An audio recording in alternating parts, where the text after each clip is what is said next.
Hi friends, welcome to my channel Maggie's kitchen. ఈరోజు మనం ఎంతో క్రిస్పీగా అండ్ టేస్టీగా ఉండే పొటాటో చీజ్ బాల్స్ని ఎలా ప్రిపేర్ చేసుకోవాలో చూద్దాం. మీరు కనుక నా ఛానల్ని ఫస్ట్ టైం చూస్తున్నట్టయితే తప్పకుండా సబ్స్క్రైబ్ చేసుకోండి. ఇప్పుడైతే రెసిపీ ఎలా ప్రిపేర్ చేసుకోవాలో చూద్దాం. ముందుగా ఓ మిక్సింగ్ బౌల్ తీసుకొని 3 ఉడికించి పెట్టుకున్న బంగాళదుంపల్ని మ్యాష్ చేసుకొని యాడ్ చేసుకోవాలి. ఇప్పుడు ఇందులో 3 స్పూన్స్ సన్నగా తరిగి పెట్టుకున్న ఉల్లిపాయ ముక్కలు, 3 స్పూన్స్ సన్నగా తరిగి పెట్టుకున్న క్యాప్సికమ్ ముక్కలు, 1/2 స్పూన్ సన్నగా తరిగి పెట్టుకున్న పచ్చిమిర్చి ముక్కలు, సన్నగా తరిగి పెట్టుకున్న కొత్తిమీర తరుగు, 1/2 spoon red chilli flakes, 1/2 spoon salt, 1/2 spoon black pepper powder, 2 tablespoons processed చీజ్ని కూడా యాడ్ చేసుకొని బాగా మెత్తగా మ్యాష్ చేసుకుంటూ మిక్స్ చేసుకోవాలి.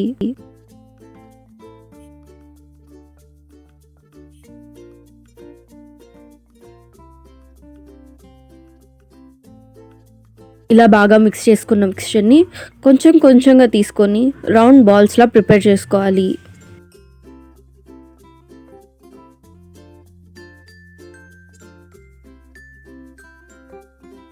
ఇలా రౌండ్గా చేసుకున్న బాల్ని మధ్యలో కొంచెం హోల్ చేసుకొని ఇందులో ఇలా కట్ చేసి పెట్టుకున్న మోజరెల్లా చీజ్ క్యూబ్ని పెట్టుకొని అన్ని సైడ్స్ బాగా కవర్ అయ్యేలాగా మళ్ళీ బాల్లా చేసుకోవాలి.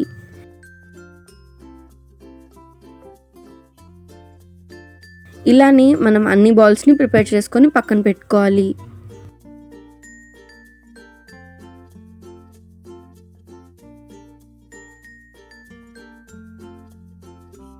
ఇలా ప్రిపేర్ చేసుకున్న బాల్స్ని ఓ 10 నిమిషాల పాటు ఫ్రిడ్జ్లో పెట్టుకొని పక్కన పెట్టుకోవాలి.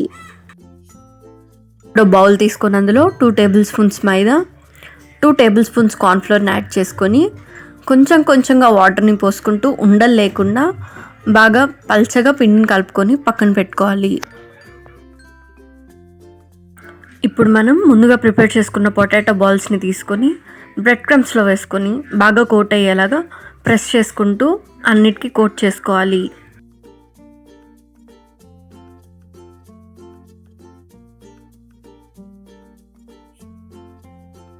ఇలా బ్రెడ్ క్రమ్స్ బాగా కోట్ చేసుకున్న బాల్స్ని ముందుగా ప్రిపేర్ చేసుకున్న కార్న్ఫ్లోర్ మైదా స్లరీలో వేసుకొని అన్ని వైపులా బాగా కోట్ చేసుకోవాలి.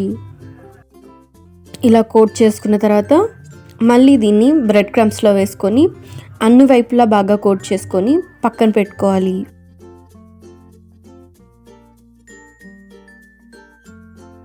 ఇలానే మిగిలిన బాల్స్ అన్నిటినీ కూడా కోట్ చేసుకొని పక్కన పెట్టుకోవాలి.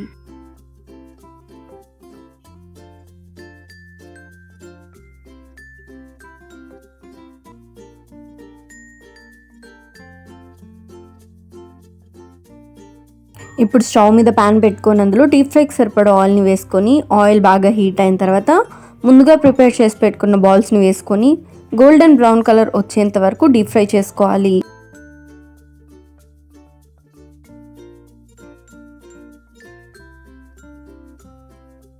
ఇలా బాగా ఫ్రై అయిన తర్వాత ఓ ప్లేట్లోకి తీసుకొని పక్కన పెట్టుకొని ఇలానే మిగిలిన బాల్స్ అన్నిటినీ కూడా ఫ్రై చేసుకోవాలి.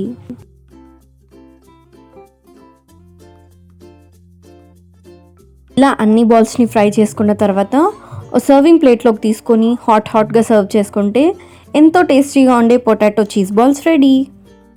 ఈ వీడియో కనుక మీకు నచ్చినట్టయితే లైక్ చేయండి, షేర్ చేయండి, తప్పకుండా సబ్స్క్రైబ్ చేసుకోండి. Thank you for watching.